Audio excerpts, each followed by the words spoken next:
Après, ça faisait 9 ans que j'avais rien fait, j'étais tranquille, je faisais plus rien, je bricolais. Puis on m'a proposé si ça m'intéressait de rentrer dans cette histoire. Younis Abbas est l'une des 10 personnes jugées pour le spectaculaire braquage de Kim Kardashian à Paris en 2016. 5 ans après, il avait sorti un livre pour raconter sa version des faits. Après moult hésitations, l'idée a fini par faire son chemin, parce qu'on se croit plus capable. Je suis trop vieux, je peux plus le faire, est-ce que j'aurai le sang-froid, est-ce que j'aurai... Il y a un moment où on y croit, et puis je me suis dit cap, pas cap, j'ai osé, j'ai relevé le défi, et je l'ai fait. Voilà. Mais sitôt fait, sitôt regretté. Le lendemain, j'ai regretté tout de suite.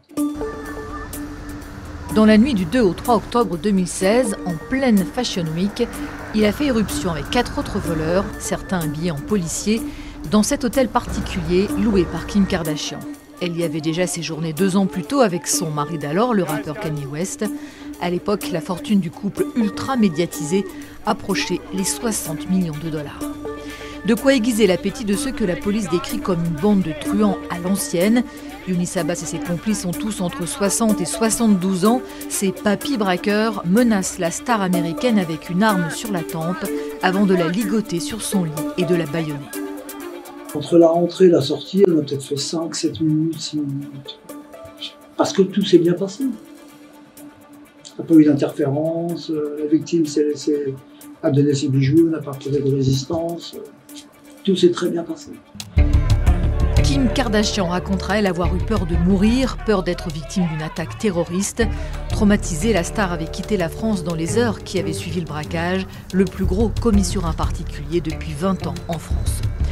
Montant du butin, 9 millions d'euros de bijoux, dont surtout une bague avec un diamant de plus de 18 carats, offert par Kanye West, qui s'est depuis rebaptisé Ye.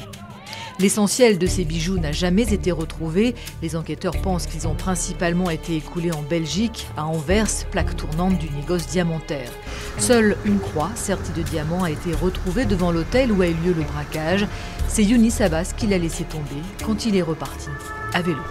Quand je suis sorti de l'immeuble, j'étais banana avec une patrouille de police. Mes collègues étaient déjà partis, et moi j'étais le dernier. Je fermais la porte et ils m'ont regardé. J'aurais fait un petit signe comme ça, j'ai dit saluer.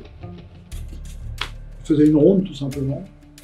Bon, évidemment, j'étais pas à mon aise. J'ai affiché une sérénité, j'ai essayé en tout cas de le faire. Ça a marché. Ça a marché, mais pas pour longtemps. Des traces d'ADN retrouvées sur un des liens qui a servi à ligoter Kim Kardashian ont permis de remonter la trace des voleurs et des écoutes et filatures ont permis de reconstituer le réseau. 3 mois après le braquage, un vaste coup de filet a lieu en région parisienne et dans le sud de la France. En 2020, 12 personnes sont renvoyées devant la justice pour ce braquage qui avait porté un mauvais coup à l'image de la France. L'une est depuis décédée et le cas de l'un des accusés a été disjoint pour des raisons de santé. Ils sont donc 10 à comparaître libres jusqu'au 23 mai devant la cour d'assises de Paris pour vol en bande organisée avec armes, enlèvement et séquestration et association de malfaiteurs, le plus souvent en récidive.